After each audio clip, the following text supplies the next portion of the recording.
Hello, I'm Andrea Klim, and you are watching Turn to the Stars. And today is Tuesday, July 24th, 2018. And I'm going to be doing a broadcast primarily about the total lunar eclipse that's occurring this Friday on July 27th. And it is what we're calling the longest lunar eclipse in a century, because it really lasts about an hour and 43 minutes, and it's in the sign of Aquarius, and it is going to be conjunct Mars and conjunct the South Node, and it is going to be in square to Uranus. So we have, I would say that this is not the easiest week that we're emotionally experiencing, because this is what we call a fixed eclipse. Aquarius is a fixed sign. It is an air sign. Which means there's intellect involved. Fixed means that it doesn't like to change. Change is asked for, but it doesn't like to change. So it's going to be sort of knocking at the door of areas of our life where change needs to happen, where we need to take a different approach, where we need to look at things and take a different type of action. And I believe it is a precursor or a glimpse of changes to come with the age of Aquarius, which is not that far away. And it holds the energy of showing us new ways of solving old problems. And I'm going to show you the chart of what this looks like. This is the chart of the eclipse, and it's right here. You can see the moon, Mars, and the South Node. And you can see that it's opposite the sun, which is when full moons occur, and the North Node. And then over here, you can see that it's squaring Uranus. So it's quite a tumultuous energy. And the thing with that is so interesting about this eclipse is that it's squaring Uranus. And Uranus is the planet of unpredictability. Many astrologers are not sure what to predict because of the unpredictability associated with Uranus. The lunar eclipse is taking place in the third house of this chart, which is our minds. And I'm looking at a universal chart here, but the lunar eclipse is taking place in the third house, which is our ability to think, how we make our decisions. It's actually, communications amongst communities, communication amongst friends, communication amongst organizations is all going through big changes. Our approach to things and our way of strategizing around things is being asked to be relooked at. So there's, lunar eclipses always bring up relationships and changes in relationships. And with this one, the South Node means the past, or the way things were done in the past. Are we going to repeat these old patterns? This eclipse is asking us to change those old patterns. And, as I record today's show, we're in the dark side of this eclipse. And so it's kind of like we're in the dark until we get through the eclipse and we get on the other side of it. And some of the interesting points about this is Mars retrograde. Mars has been retrograde for about a month, and it is going to be retrograde through the end of August. And Mars is the planet that says, okay, let's get going, let's act, let's move, let's get something done. And when it's retrograde, it's frustrated because the energy is sort of fighting against itself. And so when you have the lunar eclipse show up, it brings in a lot of emotion, and Mars, there's this confusion of, and so there then begins this frustration, and then there's these sudden eruptions which are occurring because of the square to Uranus. And so just so people are aware that it's really, Mars retrograde is a great time for it, respite, for slowing down our outside activity. We should remember to still get outside and to move, but be careful on taking action on things that are really important right now.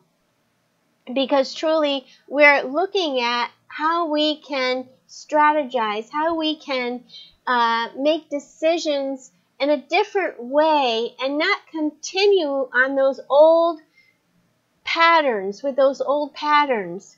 And one of the things, too, that I do want to point out about this eclipse is that it occurs, it'll occur over, it can be seen over much of Europe, much of Asia, Australia, Africa, in the southern part of North America, in South America, in the Pacific, and in the Atlantic, the Indian Ocean, and Antarctica.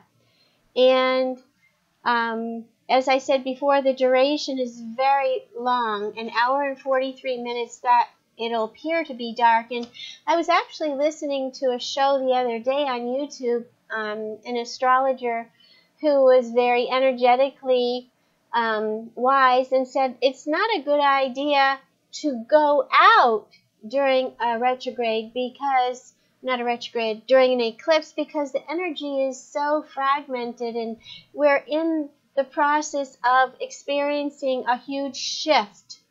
And so she said, especially like solar eclipses, when the light gets completely blocked, we're not recommended to look at it except through glasses, but she recommended it was healthier to stay inside during an eclipse. So I just thought I'd pass on that information. The other thing is that we need to really be cognizant of is quick, emotional, angry responses, because of Mars being right next to the lunar eclipse. Emotions are ballooned during a full moon. Mars is that planet that can inspire expressions of anger, frustration, especially because it's in square to Uranus. So it's quite unexpected, quite unusual, quite unpredictable. There is the possibility of sudden outbursts, sudden explosions that we don't know where they come from. So really important that we do, as a collective. Aquarius is the sign, one of the most humble signs. It's the sign of humanity and unitedness and communities and friendships and people working together. Here in the United States, we actually have an Aquarian moon, and that is, we say united we stand. And that comes from an emotion that was very strong at the time when the United States was created. And so when we came together, so it is humanly really important that we do come together and strategize new ways of solving old problems. And one of the other things that has come up around this eclipse is that you're probably going to have friends or people from the past that show up in your life. It's possible that things that you had experienced which were traumatic or where you were hurt in some way, either in a relationship or by a friend or by a community, that these type of feelings come up to be looked at and changed and to let go of. And it's hard to let go of fixed energy, things that are fixed, things that are stuck. And that's primarily what this eclipse is saying. It's time for an end to the emotional pain and suffering from the things from the past. But the eclipse actually does bring them up, and the dark comes, and it's sort of, I see it as kind of like an eraser. We're going to erase, or we're going to heal these old things in order to move forward. And lunar eclipses kind of bring up what we call soul stirrings. And someone asked me the other day in one of my shamanic classes, what's the difference between the soul and the spirit? And, the spirit is the light that, the light of our spirit. It's the light, our connection to the divine. It's the light to our, connection to Creator. And we are one little light, one piece of that whole beautiful, big creation or Creator. And the soul, in my opinion, is what carries on memories from the past, carries on the memories of things that occurred in the past. And so it's kind of like the great timekeeper. So that's kind of how I explain that. And I think that during, as a result of this eclipse, that there will be, you could expect friendships to change. You could expect social networks to change. You could expect big changes within your community. And it might not be without struggle because of the square to Uranus. But I do want to point out where there's relief in this chart, because, it's important to recognize where the help is, where relief can come from. And one of the areas that I could show you where that is Saturn. Saturn, right here, is trining Uranus.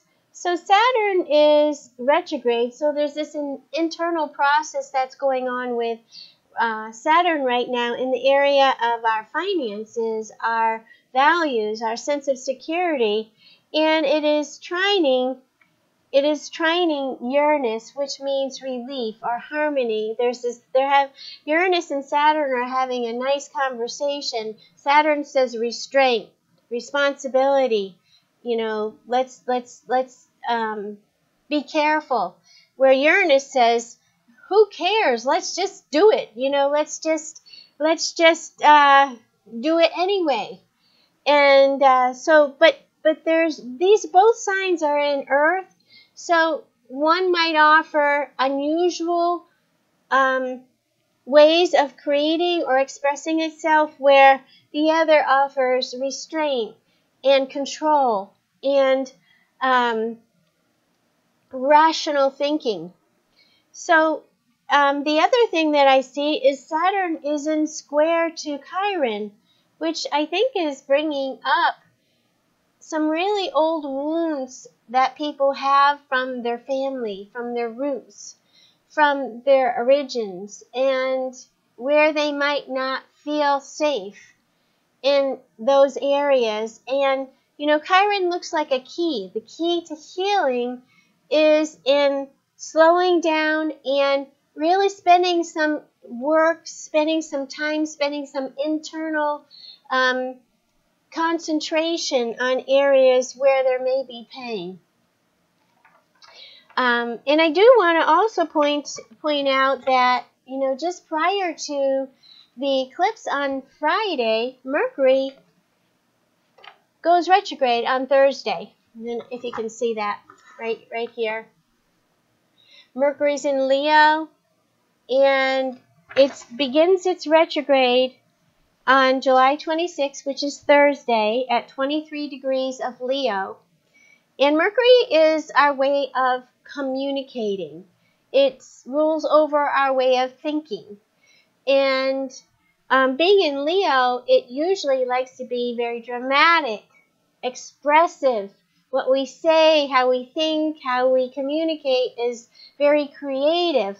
But while it's retrograde, it's a time where we're to revisit some of those areas where we're thinking creatively or expressing ourselves creatively and sort of reviewing them. And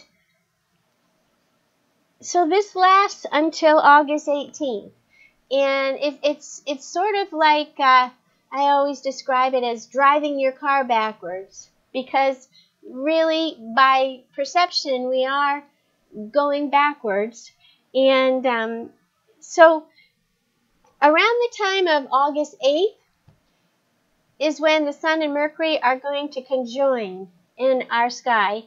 And that is the time when spirit and mind come together. And that is the time where we go, aha, I get why this was so important for me to concentrate on reflection, research, reviewing things rather than making decisions. And if at all possible, if you can hold off making decisions during this time, if you can hold off on signing contracts, if you can hold off on making major decisions, say you're thinking about moving, research during this time where it'd be best. If you have to move, just know that you're probably going to move again pretty soon.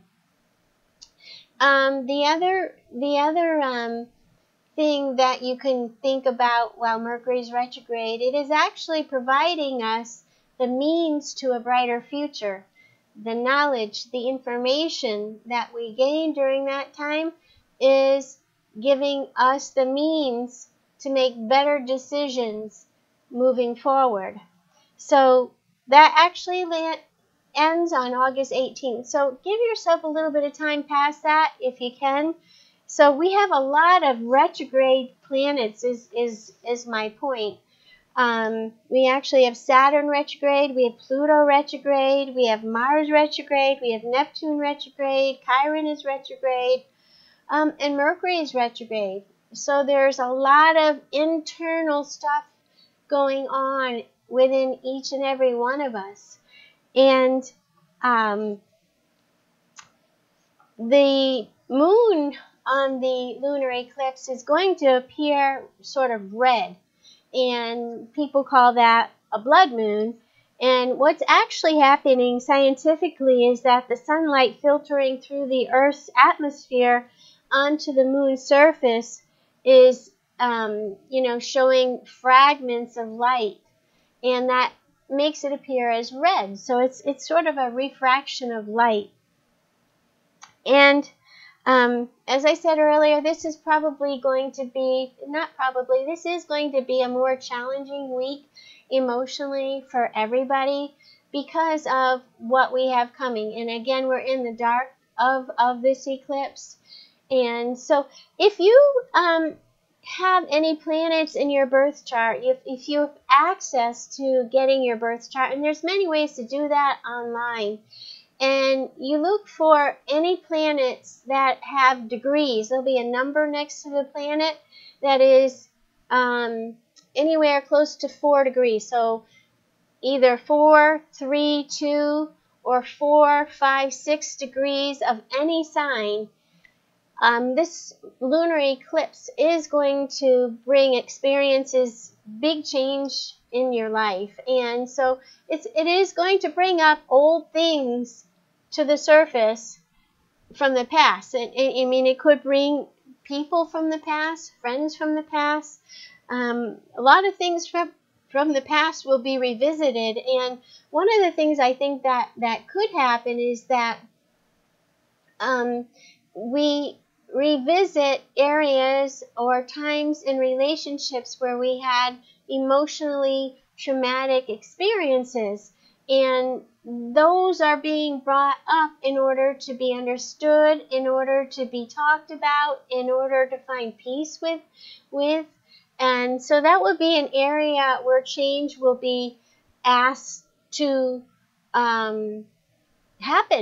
So profound change is a good way of describing this lunar eclipse. So I did also want to speak to you about some things, helpful tools for managing this time. And one of those is astrology readings. I am doing astrology and spiritually insightful readings down at every nook and cranny, which is at 334 North Donnelly Street here in Mount Dora. Every Friday, 12 to 5, you can stop in and get a reading, and just bring your time of birth with you, and I can help you understand where you're at, what's changing in your life, offer ideas and remedies for healthy management during this time of change. We can look forward, we can look backward, meaning to the past, to the future, or right now, or just even examine your birth chart, helping you to discover and understand things better about yourself.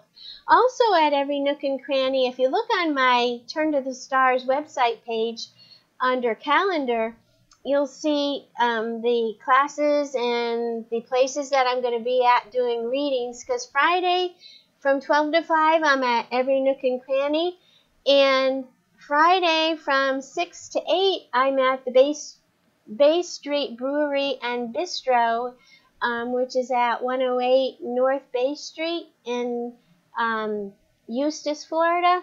So it's a really good restaurant and a really friendly place right next to Lake Eustis, so it's really pretty.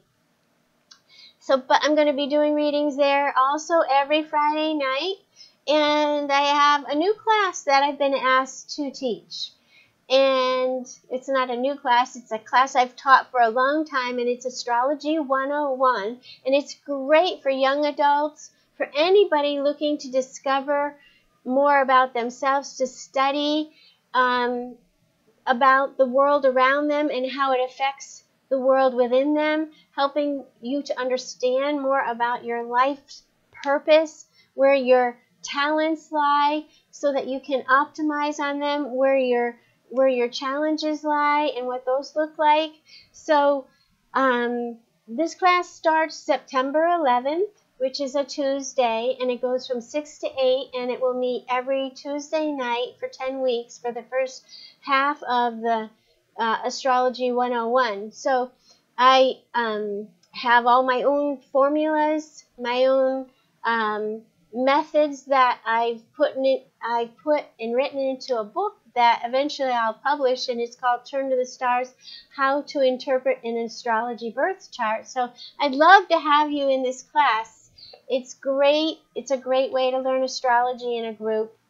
You'll make friends for life because of what you'll share in growth and development on a spiritual and soul level, mind and body as well. So anyway, I want to tell you about one more thing, and this is a book that I just published in July, and it's called Trapped Souls, and Trapped Souls, A Healing Story. It's a true story about a ghost clearing that I did at the Lake County Historical Museum in Tavares, Florida, last June. It's a short story, but it's really interesting about the relief that was given to many souls that were trapped in this museum. Ghosts, if you want to call them that, but they were souls that were caught in a cycle of suffering because of traumas that they had, in conditions of trauma they had died during, and didn't realize that their body was not alive. So it was a great healing experience. So you can find this on Amazon, Kindle, or in paperback. And and I also want to let you know that I do have a coupon out there for anybody who'd like a personal reading for an hour or more, 15% off. And I usually run these during the eclipse season. So if you're interested in looking into your stars. It's a great time to do that during these eclipses. It's a great time to do that anytime, but especially during the eclipses, to gain healthy tools to manage these changes in your life. So I want to say thank you to everyone out there who watches Turn to the Stars.